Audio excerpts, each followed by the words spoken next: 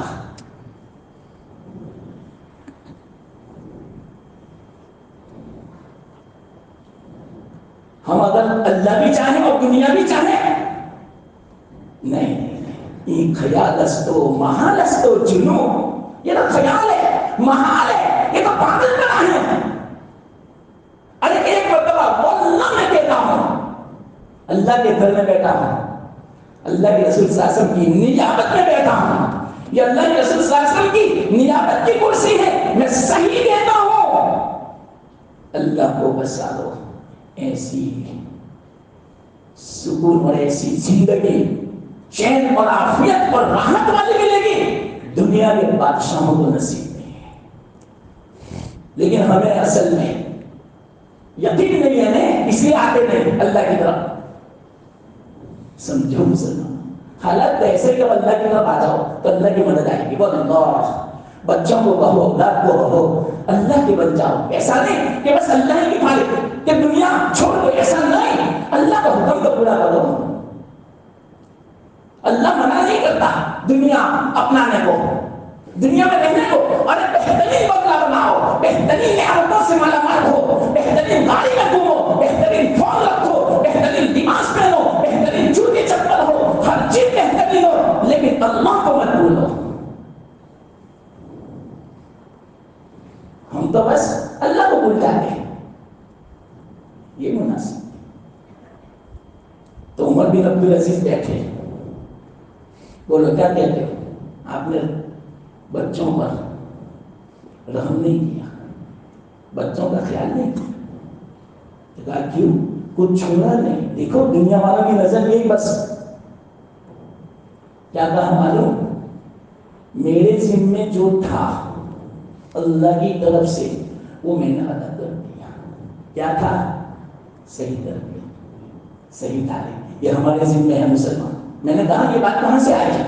ہمارے ذمے صحیح تعلیم اور تربیت ہے، پھر دنیا اللہ کے ذمے ہے۔ حدیث میں ہی بات ہے، صراحت کے ساتھ حدیث میں ہے، تم میری فکر کرو، تمہاری دنیا کی فکر میں کرو۔ یہ مفہوم ہے حدیث کا۔ تو عمر بن عبدالعزیز نے فرمایا میری جو ذمہ داری تھی وہ میں نے ادا کر دی، اب اس کی مجھے کوئی فکر نہیں کہ میں نے دنیا نہیں چھوڑی۔ کیوں معلوم؟ اگر میں نے صحیح تربیت نہ کی ہوتی اور دنیا چھوڑ کے جاتا تو یہ دنیا غلط استعمال کرتی، میری اولاد گناہوں میں اس کو خرچ کر دی، سارا وبال تو میرے کو ہوگا، ان کو تھوڑی میں نے دنیا چھوڑی۔ یا اللہ سمجھو اس جملے کو میں آہستہ اسی لیے بولا۔ آج والدین بہت جمع کرتے ہیں اولاد کے لیے، لیکن وہی اولاد اس مال کو نافرمانی میں، گناہوں میں خرچ کرتی ہے، سارا وبال مال جمع کرنے والدین کو قبر میں ملتا ہے۔ ثواب کا دور کی بات، وبال آ رہا ہے قبر میں، وہ قبر کے اندر خون کے آنسو بہا رہا ہے۔ یا اللہ میں نے کیسے اولاد چھوڑی، وہ مغفرت کی دعا تو نہیں کرتے میرے لیے، اوپر سے گناہ بیچتی ہے، وبال بیچ رہی ہے، فتنے بیچ رہی ہے میری اولاد۔ تیرا قصور ہے مرنے والے، تیرا قصور ہے، اس لیے فکر کرو۔ تو کیا کہا عمر بن عبدالعزیز نے؟ مجھے کوئی فکر نہیں، میرے ذمہ جو تھا وہ میں نے ذمہ داری ادا کر دی، آگے کی ذمہ داری اب باقی ہے، اور میں یقین کے ساتھ کرتا ہوں میرے بچوں کا بیلی اللہ ہے، میرے بچوں کی دنیا اللہ بنا دے گا، میرے پاس یقین ہے۔ فرمایا کیسے؟ کہا کہ اللہ نے کلام مجید میں فرمایا وَهُوَ يَتَوَلَّى الصَّالِحِينَ، یہ آیت دلیل کے طور پر کیا ہوا معلوم؟ اس کے بعد جو بادشاہ بنے ہیں دوسرے، ان کی ساری اولاد کیسی تھی؟ امام شافعی رحمۃ اللہ علیہ خود فرماتے ہیں میں نے اپنی آنکھوں سے دیکھا ساری اولاد نافرمان، عیاش، واللہ جیسے کہ آج کل پتہ ہے نا آپ کو، کتنے عیاش ہیں. سب جانتے ہیں آج کل جو حالات ہے عربستان کی، گناہوں میں، عیاشی میں، زنا میں، نافرمانی میں، ساری دولت مٹا دی. یہاں تک کہ بڑی حکومت اسلامی گورنر بنانے کی ضرورت پڑی، فلانے ملک کا بادشاہ امیر بنانے کی ضرورت پڑی. کوئی بادشاہ کا لڑکا ایسا تھا ہی نہیں کہ جس کو گورنر بنایا جائے. سب کی نظر انتخاب کس کی طرف جاتی معلوم؟ عمر بن عبدالعزیز کا لڑکا ہی اس قابل ہے کہ وہ بادشاہ بنے، وہ گورنر بنے. امام شافعی رحمۃ اللہ علیہ فرماتے ہیں میں نے دیکھا ایک وقت میں عمر بن عبدالعزیز کے 11 بیٹے 11 حکومتوں کے گورنر تھے، اور دنیا کی ریلم جھیل تھی. اور جن بادشاہوں کو میں نے دیکھا جنہوں نے اپنے اولاد کی تربیت نہیں کی، جامع مسجد کے سیڑھیوں پر بھیک مانگتی ہوئی میں نے دیکھا. وہ اللہ دیکھا اللہ کا فیصلہ، تربیت کرو اولاد کی اچھی. یہ تو ابھی تمہید ہوئے، 40 تو ہو گئے، ابھی تو میں نے واقعہ بھی نہیں سنا تھا. اور مجھے تو کہا کہ 40 کو بند کر دینا. ٹھیک ہے تو بند کر دیتا ہوں، 2 گھنٹے چاہیے. اللہ نے جو کہنے کی توفیق دی قبول فرما.